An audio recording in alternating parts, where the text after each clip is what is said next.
Hey everybody, it's Jenny Clark with Solvability. We got another Freedom Friday with my great hero friend, Eric Doc Wright. I met Eric several years ago when I had him speak at one of our GovCon summits. I said, Eric, what advice do transitioning veterans need to know about entering the job market? He showed up more than 1 year in a row. He's been part of our team for several years because he's always giving people the energy to understand how to leverage the skills they learned in the military, get them certified to turn them into great civilian careers. And I think you say it's all about project management. How many books have you written now? I just released my third book on Amazon this morning as we speak, both in Kindle and in print. So that was a first, a Kindle version, whatever.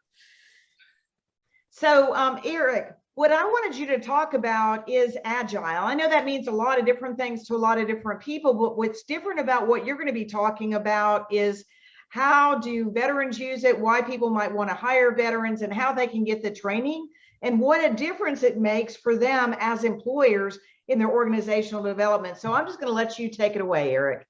Yeah, so right on, Jenny. First of all, thanks for having me. I'm a big fan of you, Oprah, of government contracting. I'm a big fan of solvability, always have been. That's why I started playing with you at GovCons anyway.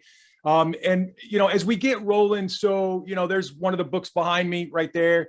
What I've created and what I share with everybody, with veterans, over 4,000 of them today. In 6 years, we've placed over 4,000 in the civilian workforce. But what I share with them is provable fluency, and Addie can speak to this, right? It's like we talk about missions and exercises and being peer-side or being in garrison, and civilian has no idea what that means. But all of those things I just said, we have all the same managerial skills and specialized project management skills, project management, HR, specialized management, cybersecurity. We have all those chops, but we don't know how to talk about them, and they don't understand us when we talk military. They hear like Charlie Brown's mom, wah, wah, wah, wah, wah, wah. That's what they hear, right? So if you talk in project management, or you talk in HR management, or you talk in cybersecurity management, or you talk in general management, now they know what you're talking about. Oh, you can not only lead people, but you can plan, you can execute plans, you can staff a detail or a shop. So anyway, it's all about provable fluency. That's how I arrived at the topic I'm going to do today. So I've been out of the Navy for over 30 years. It's hard to freaking believe now, right? But no wonder I'm so gray and balding. But the takeaway is my transition was rough. I could talk naval nuclear propulsion. I could talk welding all day long. I could talk follow this and lead that all day long. Had no value to the civilians. I learned how to speak project management. I learned how to speak general management. Then I learned how to speak time and money. Went on to get a PhD in finance. Executives love time and money. That's all they think about.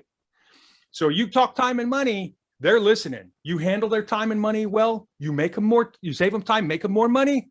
You're their best friend, right? They'll pay you whatever you ask on your consulting invoice. So over that last 3 decades of doing projects and being an executive and running companies and trying to maximize value, I got bit by this Agile bug. Because like everybody else, it's the hottest buzzword of the day. Agile this, Agile that. In fact, many of your audience probably don't know this, but do you know that you even can't use Agile outside of software development? Like literally the very first iteration of Agile, to be true Agile, you can't use it outside of software development. Now, the industry doesn't want you to know that. So I jumped on the same bandwagon. I'm going to show you how to use Agile outside software development. Why? Because I'm an exec who has built Agile into our operations. We use the principles of Agile, the values of Agile, and we do things in an Agile manner, which delivers value consistently and often to keep customers happy. So if that's what you want to learn, if you want to learn how to adopt a mindset that can give you more benefits than just project success, I'm going to share the Agile mindset with you. It's kind of like Florida orange juice. It's not just for breakfast anymore. So Agile, you can use it outside of project management. So let's run you through it real quick. So what is a mindset? Let's start at the beginning. What's a mindset? Okay, a mindset are the things that you believe, the tenets, your beliefs. That dictates how you behave. In our context, behave means plan and organize and lead people and deliver value. Those are the 4 functions of managers. So how we do those things, how we carry those functions out is dictated by what we believe. So I believe, for example, one of the 4 values of Agile is one of the principles is deliver work early, often, and that's of value. That's principle number 3. And I'll run you through the 4 and the 12 in a minute, but that's how I run my business. If you don't show your customers value early and often and consistently, they go beat somebody else's customer. Like why would you not plan to do operational work that way, right? Okay, so a mindset is that. It's the things you believe, it dictates your behavior. So what are the 4 principles of Agile that you can base this new mindset on that you're going to develop? Well, we value individuals and interactions over processes and tools. Now, we talk about that in the project environment, but think about that operationally. If your people feel like you value them, if it's not the scene out of Office where the dude's busting his chops about the TPS cover report, you know what I mean? Like that boss was focused on the process and the tool instead of the employee and their happiness and their well-being. Just flip it around in your head. Just consciously bake this stuff in. The second value of Agile is what? Working software. Now, we're going to modify it a little bit. Working anything.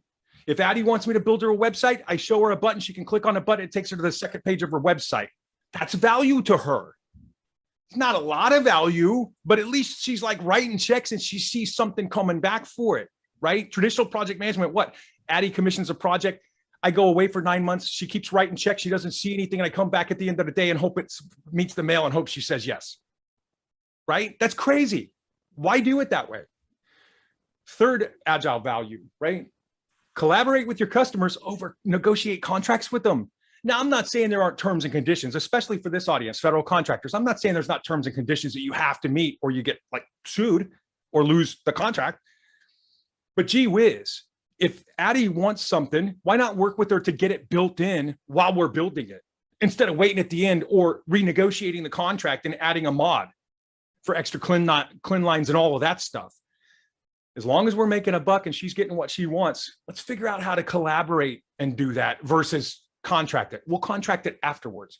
Now, that's the key. I'm not saying these things that we value other things over aren't important. I'm not saying we quit doing. I'm just saying the Wild West, it's just not as important as the thing that we value over it. The last value of 4 values in Agile is respond to change versus just stick to the plan. Hey, you're supposed to be back from lunch at 12 o'clock. It's 12:02, right? Where have you been? You're late. You're not at your day. Hey, brother, I was out on a sales call. I just closed $4 million in sales. Yeah, but you're back late. Okay, dude, like you value the wrong thing now. Not the change, because I didn't stick to the plan. So what are some of the principles? Satisfy customers early and often. We talked about that.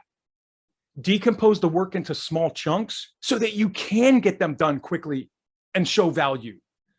Now, think operationally. Maybe it's a prototype. Maybe it's this many widgets built to this certain standard. And we're going to measure it every week instead of every quarter so that we can report value to the boss more consistently, right? It's about creating trust. How do you create trust? You give people clear expectations. You coach them, you advise them, you assist them, you make suggestions on how they achieve those, but you let the achievement part happen on their end. If they're the expert that you hired, let them be the expert. Don't treat them like a 12-year-old, treat them like an expert. Give them power to make decisions. Give them autonomy. Give them encouragement. Also, give them responsibility and accountability. Get agreement on the expectations and then expect that. We're all adults. We're all professionals. You said you would. That's what I expect. I'm going to pay you. Okay. Finally, I mean, this happened in civil service. We had 97 metrics that we went over every single quarter. You know what really mattered? What is the customer paying us for? Are we delivering that? How do we know? Are we measuring that, the throughput? So that's one of the principles. Measure what's important, i.e. what you get paid for, i.e. what's valuable to the customer. Deliver that and measure whether you did that or not, okay? All right, so those are the 12 principles and 4 values. So now you kind of got an idea of what is in this whole Agile thing. It's not a flavor of the day. It's not a framework. It's not a planning methodology. It's simply a way of thinking about the customer by delivering value early, often, and consistently, whether you're talking projects or operations. That's all it really is. and you can bake it into your plans and your infrastructure. That's the key to today's, chat, right? Is build this in. Okay. So when we're talking about that, there's different dialects. So even Agile, right? So it used to be people would say, hey, Eric, are you a project manager? I'm looking for a project manager. And I'd say, you bet I am. I'm your guy. Well, today that doesn't work because they say, do you have a credential? And I say, I do indeed. I have a PMP. And they say, well, we were thinking something more Agile-y. And I'm like, what? I have a certified Scrum Master. They're like, well, we don't really do Scrum. We just do Agile. Okay, cool. I have an Agile certification too, right? They all have different dialects, and there's over 36 flavors of Agile and counting. Right? This is like, we just surpassed Baskin Robbins over here with the number of flavors we have. So that's another thing when you're trying to develop this Agile mindset, to think about and do Agile, you need to all talk the same language. So for example, if INA is paying for the project, but it's predictive, we know what we're doing up front, we're going to build a building. Pretty simple. We've built thousands of them before. We're a construction company.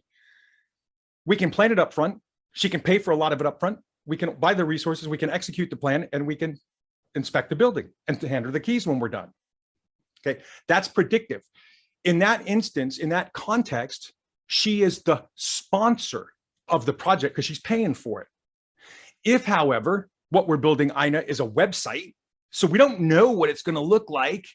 We don't even know how many pages it's going to ultimately have. We don't even know what the color themes are going to be. We're kind of going to have to kind of develop this in collaboration with INA as we go. That's Agile or incremental, okay? So in that case, INA is the product owner. She owns the website, and we build the features and the functions that she expects as we go, and she pays us as we go.